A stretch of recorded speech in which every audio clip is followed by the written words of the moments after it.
তো নমস্কার বন্ধুরা, আমার একটি নতুন ব্লগে সবাইকে অনেক অনেক স্বাগত জানিয়ে আজকের ভিডিওটা আমি শুরু করছি। তো এটা আমার হচ্ছে পলি লাইফস্টাইল 2020-তে এই চ্যানেলটা একদমই নতুন, আর এই চ্যানেলটা নতুন, আর এটাই হচ্ছে আমার ফার্স্ট ব্লগ।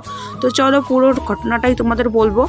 আর তার আগে আমি একটা কথা বলি, যারা চ্যানেল চালাও বা যাদের ইউটিউব চ্যানেল আছে তারা নিশ্চয়ই জানো বা যে বুঝতে পারো যে একটা চ্যানেলে 1.18K মানে হচ্ছে 1018 যে কতটা কষ্ট করে আমি এত বড় একটা ফ্যামিলি তৈরি করেছিলাম। একটা চ্যানেল সন্তানের মতন করে লালন পালন করে বড় করতে হয়, কিন্তু সেই চ্যানেলটা যখন কোনো কারণে আমাদের কাছে থাকে না, হারিয়ে যায় চ্যানেলটা, কোনো কারণে আমরা আর ফিরে পাই না শত চেষ্টার পরেও, তখন কেমন লাগে বন্ধুরা একবার তোমরা শুধু ভেবে দেখো।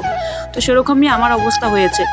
তো এটা হচ্ছে কালী পুজোর ব্লগ। তো কালী পুজোর ব্লগটা আমি কোনোরকম এডিটও করতে পারিনি, কোনোরকম কিছুই করিনি, শুধু ব্লগটা করে রেখেছি। তারপরে কিছুদিন পরে আমার পুরো ফোনটা এমন হয়ে যায়, আমাকে ফোনটায় চেঞ্জ করতে হয়। আর ওই ফোনের মধ্যে আমি কোনো কিছুই আর পাই না। আগের ছবি ভিডিও থেকে শুরু করে আমার ইমেল আইডি থেকে ইউটিউব, ফেসবুক, ইনস্টাগ্রাম কোনো কিছু পাই না। ক্রাইমের সঙ্গে যোগাযোগ করার পরে আমাকে হচ্ছে কোনো কারণে ইনস্টাগ্রাম আর ফেসবুক আইডিটা ফিরিয়ে দেয় আর কি, আমি পেয়েছিলাম। তবে ইউটিউবটা শত চেষ্টা করার পরেও কোনো কিছুর পরেও আর ফিরে পাইনি। তো আজকে হচ্ছে 27 দিন হলো। এই 27 দিন আমি এমনভাবে রয়েছিলাম ইউটিউব চ্যানেলটাকে ছাড়া যে মনে হয় যে আইসিইউতে ভর্তি আছি এরকম করে। তো অনেক চিন্তাধারার পরে সিদ্ধান্ত নিলাম যে যেটা চলে গেছে গেছে, সেটা তো আর কোনোদিনও ফিরে পাবো না। তো নতুন করে আবার একটা চ্যানেল আমি খুললাম। তো এই চ্যানেলটা এটাই প্রথম ভিডিও, আর এই চ্যানেলের হচ্ছে এটা আমার নতুন চ্যানেল। তো তোমরা যারা আমার এই মুখটাকে চেনো, আমাকে যারা চেনো, যারা আমাকে ভালোবাসো, যারা আমার ফ্যামিলিতে ছিলে, জানি না সকলের কাছে আমার এই আইডিটা এবং এই ভিডিওটা পৌঁছাবে কি না, আর অতজন আমি মানুষকে আবার পাবো কি না আমি জানি না। তবে হচ্ছে তোমরা আমার পাশে থেকো, যারা এই ভিডিওটা দেখছো একটুখানি শেয়ার করে দিও।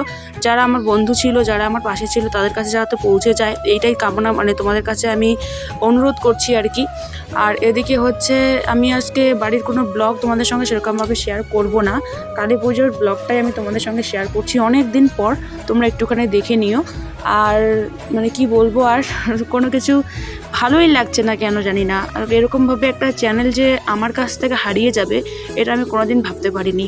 আর এত শত চেষ্টার পরেও আমি চ্যানেলটা কোনোদিন ফিরেও পাবো না, এটা একদম বলে দিয়েছে ওখান থেকে যে এই চ্যানেলটা তুমি আর পাবে না, একটা নতুন চ্যানেল খোলো। তো অনেক চিন্তাধারা করার পরে তো এই সিদ্ধান্ত নেওয়া হলো। তবু আর আগের মতো মনটা ভালো নেই, ভিডিও করার এনার্জিটাই আমার কাছ থেকে চলে গেছে, আর ইচ্ছে করছে না ভিডিও দিতে। তবে তোমাদেরকে ফিরে পাওয়ার আশায় আবারও ভিডিও আমি শুরু করলাম। তো চলো তোমরা আমার পাশে থেকে আমাকে সাপোর্ট করো, অবশ্যই চ্যানেলটা সাবস্ক্রাইব করে আমাকে একটা সুন্দর কমেন্ট করে দিও, যাতে আমি আবারও ভিডিও করার আগের মতো উৎসাহ পাই। আর ডেইলি ব্লগ আমি শুরু করব অবশ্যই, বাড়িতে কি করছি না করছি ভালো মন্দ সবটাই তোমাদের সঙ্গে শেয়ার করব। আর আমার বিয়ের আগের থেকে শুরু করে বিয়ের পরে কি করেছি, বিয়ের আগে কি করেছি, আমার গায়ে হলুদ, আমার আশীর্বাদ, আমার বিয়ে, আমার বৌভাত, আমার মেয়ের জন্ম থেকে, আমার মেয়ের জন্মের আগে, মেয়ের জন্মের পর, সবটাই তো ওই চ্যানেলের মধ্যে ছিল। কিন্তু কি করব বলো, যদি আর কি ইউটিউবের গাইডলাইনের সঙ্গে গাইডলাইনটা একটু দেখতে হবে। যদি ওই ভিডিওগুলো এখানে আপলোড করা যায়, তাহলে আমি ওই ভিডিওগুলো আবার এখানে আপলোড করব, তোমাদেরকে দেখার সুযোগ করে দেবো। তো চলো বেশি বকবক করছি না, পুরো ভিডিওটা দেখো, আর তোমাদের সঙ্গে ভালো মন্দ অনেক কিছু শেয়ার করব আজকে। চলো দেখতে থাকো। সব কিছু হারিয়েও আজ আমি নিঃস্ব হয়ে গেছি। কি বলো তো, আমরা যখন আমরা তো গ্রামের বউ, আর আমরা তো গ্রামে থাকি। তো শ্বশুর বাড়িতে সেরকম একটা হয়ে ওঠে না। এদিকে সারাদিন হচ্ছে সংসারের কাজবাজ করো, স্বামী শ্বশুরের স্বামীর সবার। আমি এদিকে ব্লগ করছি, দেখো টমি এদিকে করে কি করছে, গর্ত করে দিচ্ছে। তো চলো টপিকে আগে একটুখানি সামনে রাখি, তারপর আবার ব্লগটা শুরু করছি। তো জানো তো বন্ধুরা, এদিকে সারা রাতটা বাচ্চাকে বেবিকে, তাহলে তো আমার 2 মাসের একটা বেবি রয়েছে। তো তোমরা তো জানো যারা আমার কন্টিনিউ ব্লগ দেখেছো। তো এই যে 2 মাসের বেবি সোনাকেই নিয়ে সারাটা রাত কত যে কান্নাকাটি করে, একটুও ঘুমায় না, সারা রাত জেগে জেগে থাকতে হয়। এদিকে সকালবেলা ভোরবেলা থেকে সূর্য ওঠার আগ থেকে আমার কাজ শুরু হয়ে যায়। বাড়ির বিভিন্ন রকম সংসারের কাজকর্ম সামলিয়ে বরকে ঠিক রকম টাইম মতন খাওয়ার, তার হচ্ছে যত কাজকর্ম, মনে করো কাপড় ধুতে হয়, এদিকে আবার ঝাড় দিতে হয়, সবজি কাটা, গরু আছে 2টো, তোমরা তো জানো যারা আমার কন্টিনিউ ব্লগ দেখো।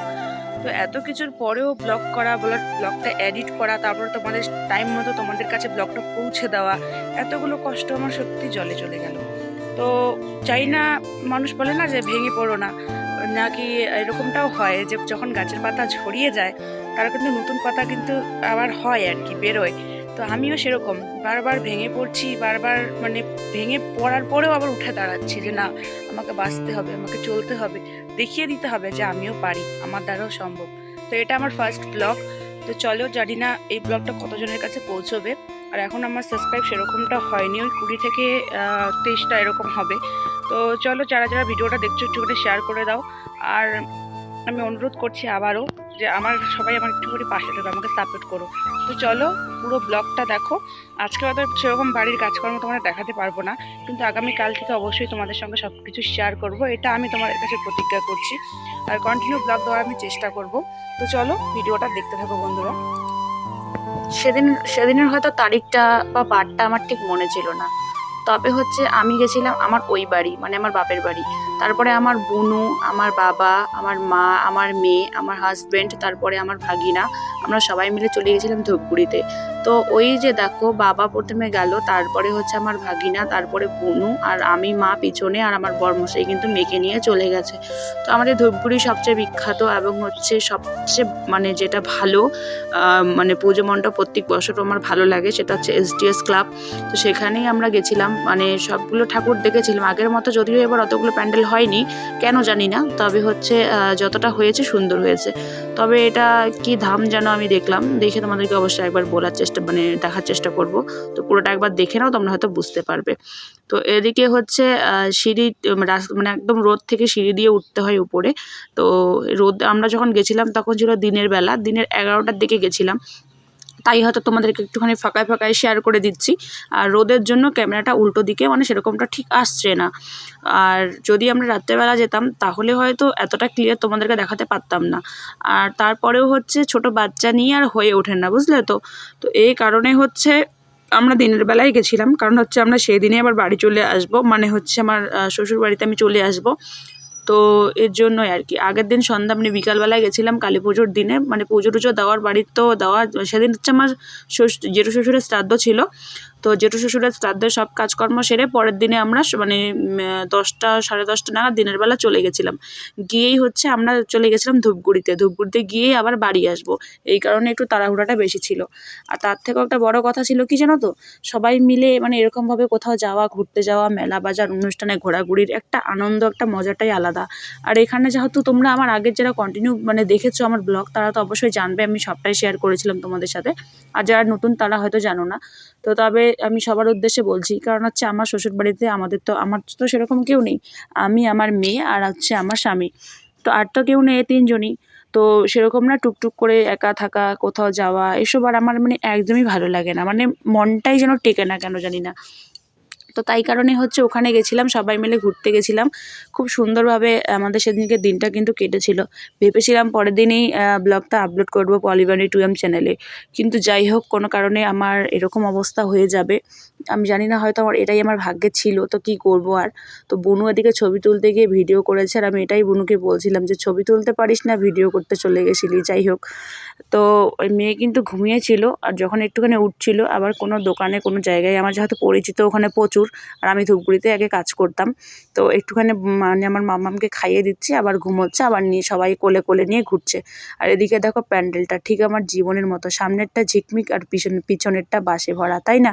তো আমার মতো হয়তো অনেকেরই এরকমটা হয়। আর এদিকে দেখো, সব বাঁশের, মানে খুব সুন্দর সুন্দর বাঁশের জিনিসপত্র, যেগুলো সবারই প্রয়োজনীয়। তো আমি তো আর এখান থেকে কোনো কিছু নিতে পারবো না, কারণ হচ্ছে এত দূর নিয়ে যাওয়াটা সম্ভব নয়। আর এদিকে হচ্ছে যাচ্ছিলাম আমরা, এটা হচ্ছে ডাকবাংলো মাঠ, অনেকেই চিনবে, তাই না? এদিক থেকে যাচ্ছি হচ্ছে আমরা এখন মানে থানাতে, মানে আমাদের যে ধূপগুড়ি থানার ওখানে একটা পুজো হয়, ওখানেও প্যান্ডেলটা সুন্দর হয় রাত্রেবেলা, সত্যি খুব সুন্দর লাগে। তো ওখানেই এখন আমরা চলে গেছিলাম সবাই মিলে। আর এখানে দেখো, ছবি তোলার জন্য একটা কত সুন্দর জায়গা করে দিয়েছে। তো এখানে একটুখানি সবাই মিলে ছবি টবি তুলে নিল, সবাই বলতে ওই আমার ভাগিনা, আমি আর আমার বোনু। মা বাবা সেরকমভাবে ছবি টবি তোলে না, আর আমার বর তো একবারই পছন্দ করে না। তো ওখান থেকে ঘুরতে ঘুরতে এখন যাচ্ছি শান্তিসংঘ। আর শান্তিসংঘটা সত্যি মানে পাট দিয়ে তৈরি করেছে, খুব সুন্দর হয়েছে। চলো ভিতরে গিয়ে তোমাদেরকে একবার দেখিয়ে দিই, তাইলে হয়তো তোমরা বুঝতে পারবে কত সুন্দর হয়েছে। তো দুদিনের জন্য কত কিছু মানুষ করে, তাই না? ঠিক আমাদের জীবনটার মতনই এইরকম অবস্থা, মানে এই যে ঠাকুরের মণ্ডপ, ঠাকুরের পুজো, এত সুন্দর সুন্দর মূর্তিগুলো গড়েছে, ঠিক আমাদের জীবনটার মতো। কয়েকদিনের জন্য দুনিয়ায় এসেছি, তাতেই কত কিছু, তাই না? আবার তো নিঃস্ব হয়ে চলে যেতেই হবে, সব কিছু তো আর চিরস্থায়ী থাকে না। তো তোমরা আমাকে এর আগের অনেক অনেক ভালোবাসা দিয়েছো, অনেক অনেক সাপোর্ট করেছো। আবারও বলছি, আমার পাশে থেকেও প্লিজ আমাকে সাপোর্ট করো, তাড়াতাড়ি 1K করে দাও। আর এদিকে দেখো মায়ের মূর্তিতে সুন্দর সুন্দর বেনারসি শাড়িগুলো পরিয়েছে, আর এই লাল শাড়িটা ঠিক আমার বিয়ের বেনারসিটার মতো, এই যে মায়ের লাল শাড়িটা। আর এদিক সেদিকে দেখে ঘুরে ঘুরে সবটা দেখছি, কিন্তু একটু এখানে ভিড়ও ছিল, তো সেরকমভাবে দেখাতে পারিনি, কারণ রোদের একটা তাপ আসে, তাপের মধ্যে ক্যামেরাটা কালো কালো বোঝা যাচ্ছে। তারপরে চলে গেলাম আর একটা আমাদের যে ট্রাফিকটা আছে, ট্রাফিকের পাশেই। তো এখানে হচ্ছে ওই কি বলে যেন পোস্ট অফিসের যে আগে চিঠিগুলো আসতো, সেই চিঠিগুলো উঠে গিয়ে এখন ফেসবুক, ইনস্টাগ্রাম, তারপরে ইউটিউব, বিভিন্ন ধরনের যেগুলো বেরিয়েছে এগুলো দিয়ে মানে একটা সুন্দর করে শিক্ষামূলক প্যান্ডেল করেছে, যেটা আমার খুবই ভালো লেগেছে, যে এখান থেকে অনেক কিছু শেখা গেল, বোঝা গেল। তো কি থেকে কি হতে পারে, কি উঠে গেছে, আর তার বদলে এখন কি তৈরি হয়েছে, সব কিছু এখানে বিভিন্ন ধরনের চিঠিও কিন্তু রয়েছে, যেগুলো আমার পড়ার একদমই সময় হয়ে ওঠেনি। তবে বাবা গেছিলো ওখানে পড়তে, আর আমি আমার মেয়েকে নিয়ে এদিকে দাঁড়িয়েছিলাম। তো খুব সুন্দর লাগছে প্যান্ডেলটা, ছোট্ট মোট্ট করে করলেও কিন্তু খুব গুছিয়ে করেছে প্যান্ডেলটা। এদিকে দেখো আমার মাম্মামকে ওর বাবা দেখাচ্ছে যে দেখো তোমার ফার্স্ট কালী পুজো এটা। তো যদিও ভাঙা গড়া এই তো জীবন, মন যদিও ভালো লাগছে না, আর কি বলবো। আর এদিকে আমার বোনু সেলফি তুলতে গেছিলো, আর আমি টুক করে ওকে ভিডিওতে নিয়ে নিলাম, ওর সেলফি তোলাটা বাস গেল। আর এদিকে আমরা বাড়ি আসার সময় সুন্দর করে আমার প্রাণের শহরটাকে একবার তোমাদের সঙ্গে শেয়ার করে দিলাম, যে আবারও আজকে ছেড়ে চলে যেতে হবে আমার জন্মস্থান, আমার সুন্দর এই শহরটা। আর এদিকে আমার মাম্মাম কিন্তু আর ঘুমোয়নি, ও যদি কোথাও ঘুরতে যায় ও খুবই মজা পায়, খুবই আনন্দ উপভোগ করে একটা। আর এদিকে দেখো আমাদের সুন্দর ওভারব্রিজ, যার উপর দিয়ে আগে আমি কন্টিনিউ সকাল বিকাল যাতায়াত করতাম, কিন্তু এখন আর হয়ে ওঠে না। কতদিন পর আমি এবার বাড়িতে এলাম, দুর্গাপুজোও আসিনি, লক্ষ্মী পুজোতেও আসিনি, এবার কালী পুজো এসেছি। তো যাই হোক বন্ধুরা, ভিডিওটা আজকের মতো আমি এখানেই শেষ করছি। ভিডিওটা তোমাদের কেমন লাগলো অবশ্যই কিন্তু কমেন্ট করে জানাবে, আর যদি ভালো লাগে তাহলে লাইক, কমেন্ট, শেয়ার এবং সাবস্ক্রাইব করে পাশে থাকবে। চলো নতুন চ্যানেলটাতে সবাই সাপোর্ট করো।